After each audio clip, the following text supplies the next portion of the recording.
sai da iri za a shuka ayabar ruwa.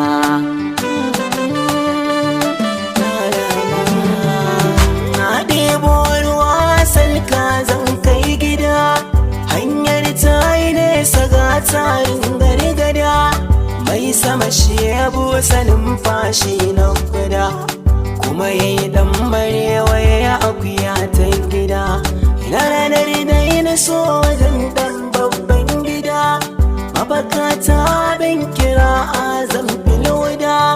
rabu sallim alayya annabu babbar gada, shi na rike farin ciki mai tare da damuwa. Ki mahana da doga mai cika duka alkawar, in aka so ka sai ka so zancen ki kawar, kada ka ɗau abin da ba na gaba kan mayar. Duka mai sarrafo a komai ga shawarar, sanya kula kaɗai tunani kuma kan tsayar, mai sana'a da ya baje haja ya sayar. Nauyin kaya shi ka sa tafiya kyar da kyar, gata na ubangiji komai ya isar. Labarin zuciya fuska yake bayyana,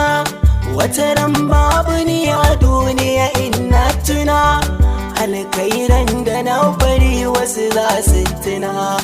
in kuma sharri na yi barai za a yi magana. Mai haƙuri ake wata ke mai dangana,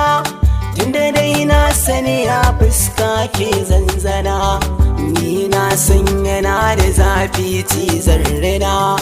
zaƙi sai mu ɗau zuma ko kuwa kankana.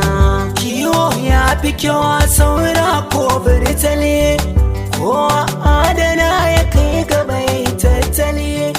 iya kalma furci ke da gasali, tafa za mu je wasan dandali, soyayya na kafuwa zuci da yin tozali, sai ka ji an tafo ka zama santali, lamba ɗaya zuci kai daidai kwalbali. Mai nema hakon a tashi ya kan kai gaci, yaba kyauta fuska baya kamar kullaci, in ka nemuna ka ba mai maka firgici, komai na waraufi ne dai muku tsokaci, karke cewar dila na tuna lokaci, wanda yake bidira so shi ya bar rikici. Na ja na batun gadon na madambaci, masu neman kawon kare wahala za su ci, da na sha ruwa na daina tunanin kishi, samu don rashi na Allah ne bar fushi, bar hangen wani ka kalli ka san karkashi, mai maka so na gaske bai san kai dingishi, mai so na a koda yaushe tana murmushi, da haƙora kaɗai ake iya taunar kashe, shi zaman duniya cikin safai a harshe, mai maka shirin kwalinsa ya je